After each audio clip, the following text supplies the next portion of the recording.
आपको दिखाते हैं कि कैसे इस पूरे हंगामे के बीच बीजेपी के सांसद डॉक्टर सुधांशु त्रिवेदी ने प्रधानमंत्री नरेंद्र मोदी को पूर्व प्रधानमंत्री पंडित जवाहरलाल नेहरू से बेहतर पीएम बता दिया। आइए आपको कुछ हम फैक्ट्स दिखा देते हैं। जवाहरलाल नेहरू उत्तर प्रदेश के फूलपुर से 3 बार सांसद बने थे। प्रधानमंत्री नरेंद्र मोदी भी उत्तर प्रदेश के वाराणसी से तीसरी बार सांसद चुने गए हैं। जवाहरलाल नेहरू ने यूपी का प्रतिनिधित्व किया तो पीएम मोदी भी यूपी का प्रतिनिधित्व कर रहे हैं। पंडित जवाहरलाल नेहरू पहले प्रधानमंत्री थे जिन्हें तीसरा टर्म मिला। मोदी पहले गैर कांग्रेसी प्रधानमंत्री हैं। नरेंद्र मोदी जिन्हें तीसरा टर्म मिला। नेहरू के समय कांग्रेस यूपी में 81, 70 और 62 सीटें जीत चुकी थी, तो मोदी के समय बीजेपी ने यूपी में क्रमशः 71, 62 और इस बार 33 सीटें जीती हैं।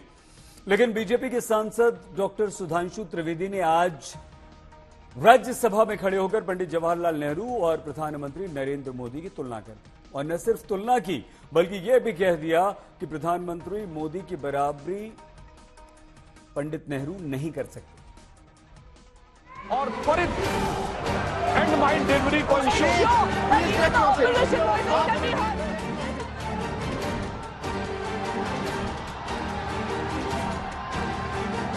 18वीं लोकसभा के चुनाव के वक्त पीएम मोदी ने आज तक को दिए इंटरव्यू में एक बात कही थी।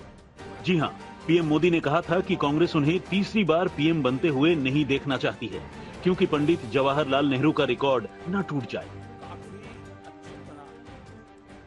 कि चाय वाले का बेटा प्रधानमंत्री बन कैसे सकता है? और वो भी अब उनके दिमाग में भी भरा पड़ा है कि इस देश में अगर ये इंसान तीसरी बार प्राइम मिनिस्टर बन गया फिर तो इंदिरा जी का भी नाम नहीं रहेगा, ये नेहरू जी की बराबरी का हो जाएगा, क्योंकि नेहरू जी अकेले थे। तो उनको एक हर चीज में वो अपने परिवार को देखते हैं, डर दिखता है कि उनके परिवार से आगे कुछ नहीं होना चाहिए। इस देश में अब ऐसी कोई घटना नहीं होनी चाहिए जिसके कारण उनके परिवार का एक भी व्यक्ति नीचा दिखे।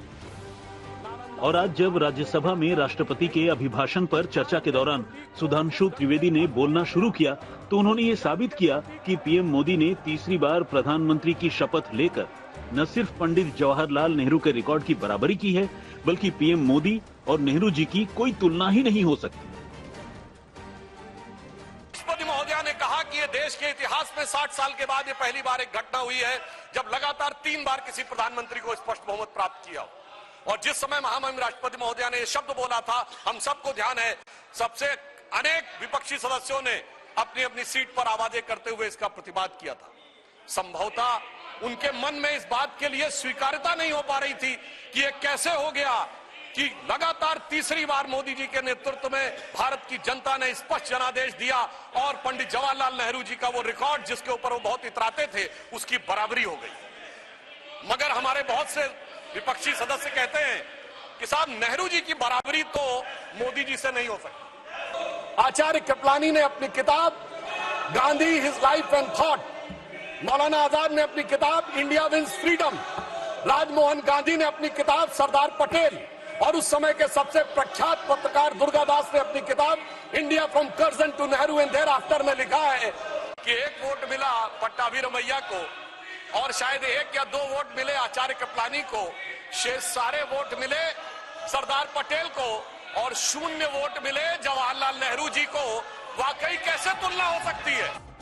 आपको बता दें कि कांग्रेस समेत पूरा विपक्ष इस बात का ढिंढोरा पीट रहा है कि अब की बार मोदी को जनता ने करारा जवाब दिया है और बीजेपी को बहुमत का आंकड़ा भी छूने नहीं दिया। बीजेपी 240 पर ही सिमट कर रह गई। राहुल गांधी तो ये भी कहते हैं कि जनता ने पीएम मोदी की नफरत की राजनीति को नकार दिया। नरेंद्र मोदी जी, अमित शाह जी हिंदुस्तान के संविधान को खत्म करने की कोशिश कर रहे हैं।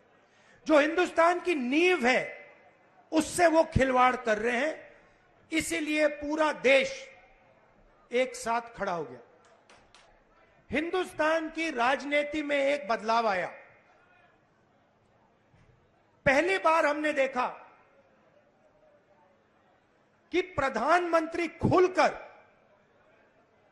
हिंसा और नफरत की राजनीति कर रहे थे।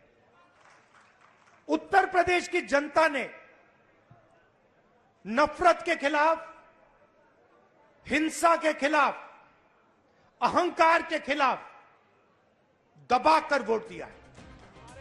लेकिन सुधांशु त्रिवेदी संसद में खड़े होकर न सिर्फ मोदी और नेहरू की तुलना की बात करते हैं, बल्कि संविधान को लेकर पीएम मोदी पर बरसने वाले राहुल गांधी को संविधान पर ही घेरने की कोशिश करते हैं।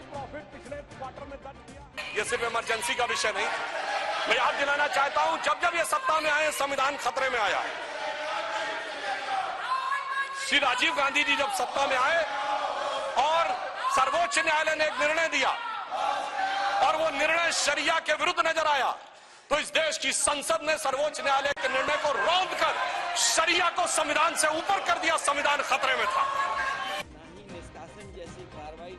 संसद गर्म है। अब की बार विपक्ष मजबूत हुआ है तो सत्ता पक्ष के खिलाफ जोर से दहाड़ रहा है। और जिस तरह से आज संसद के दोनों सदनों में हंगामा हुआ, अभी तो शुरुआत है। संसद का ये पहला सत्र है, आगे बहस और तगड़ी होने वाली है। आज तक ब्यूरो।